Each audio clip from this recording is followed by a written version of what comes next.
Hai teman-teman, salam literasi. Senang sekali Yanto dan Yanti dapat berjumpa kembali dengan kalian semua.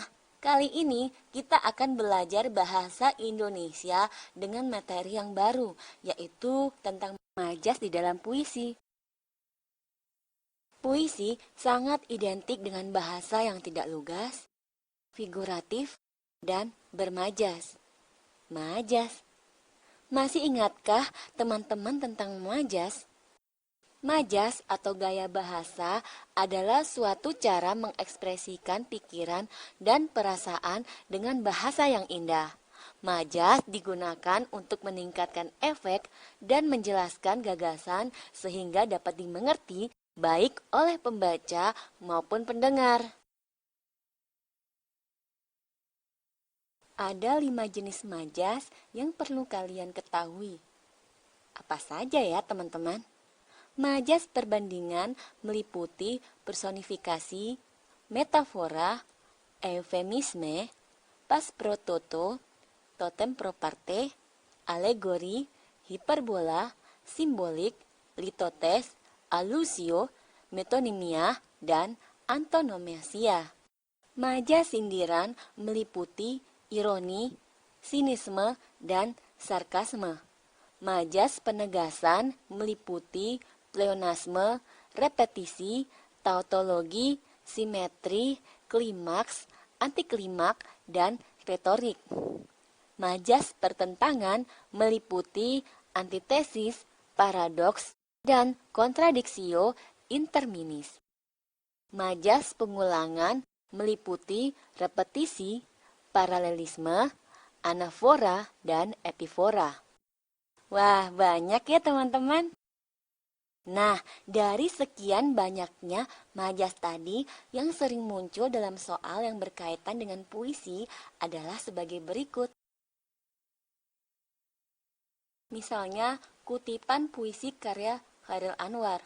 Puisi karya Chairil Anwar sering muncul dalam soal ujian nasional. Mana ya jawaban yang benar dari soal puisi ini?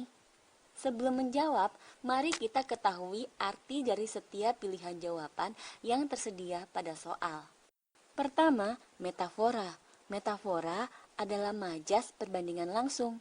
Disebut langsung karena membandingkan suatu objek satu dengan objek yang lain tanpa menggunakan kata penghubung laksana seperti bagaikan dan sebagainya.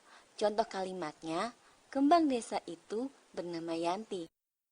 Di dalam contoh, istilah kembang desa adalah sebutan untuk perempuan atau gadis cantik di suatu desa. Di dalam kalimat tidak perlu terdapat istilah gadis cantik lagi, karena sudah langsung digantikan oleh istilah kembang desa.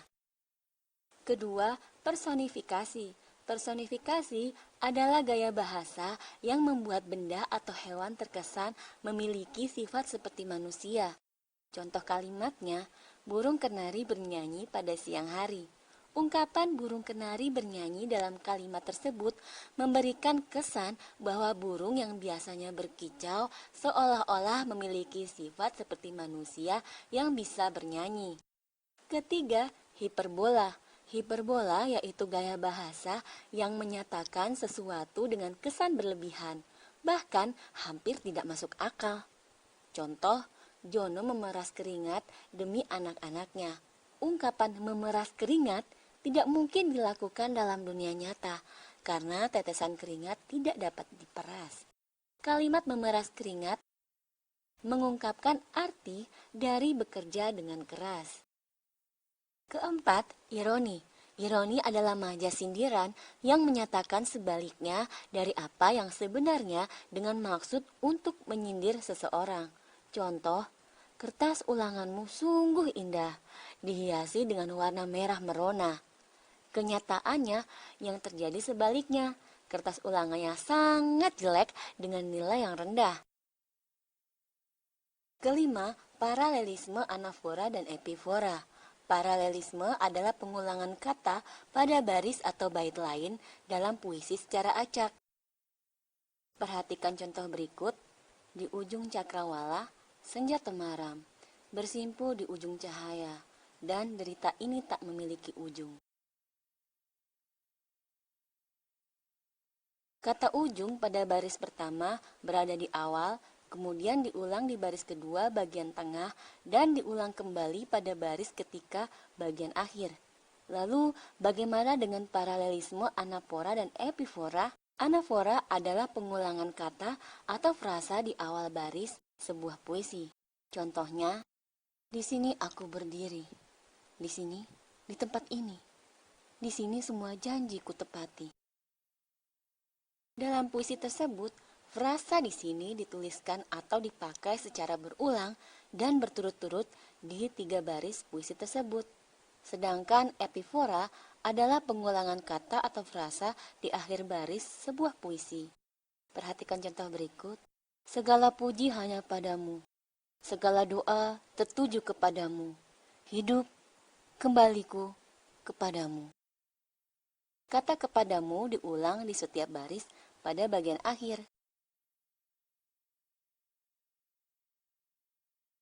Sekarang, mari kita kembali lagi ke soal tadi. Apa teman-teman sudah tahu jawabannya? Apakah jawabannya metafora? Pada puisi ini tidak ada kalimat yang membandingkan suatu objek dengan yang lain. Lalu, apakah personifikasi? Yaitu majas yang membuat sesuatu selain manusia memiliki sifat seperti manusia. Ternyata puisi ini menggunakan majas personifikasi. Kenapa demikian? Perhatikan, pada baris kedua terdapat kalimat sepi menekan mendesak. Kemudian pada baris keempat terdapat kalimat sepi memanggut. Sepi adalah subjek yang berupa kata sifat yang bukan manusia, tetapi seolah-olah seperti manusia yang bisa menekan dan mendesak, bahkan pada baris keempat memanggut. Selanjutnya perhatikan lagi baris kelima, terdapat kalimat tak satu kuasa melepas renggut. Lalu baris keenam terdapat kalimat segala menanti, menanti, menanti. Pada baris kelima dan keenam, kalimat ini merujuk pada subjek yang sama pada baris ketiga, yaitu pepohonan. Pepohonan adalah subjek yang berupa kata benda, bukan manusia, tetapi berpredikat seolah-olah seperti manusia yang tak kuasa melepas renggut dan menanti. Demikian materi tentang majas di dalam puisi. Semoga bermanfaat bagi teman-teman dan tetap semangat belajar. Sampai jumpa pada materi lainnya. Selamat belajar!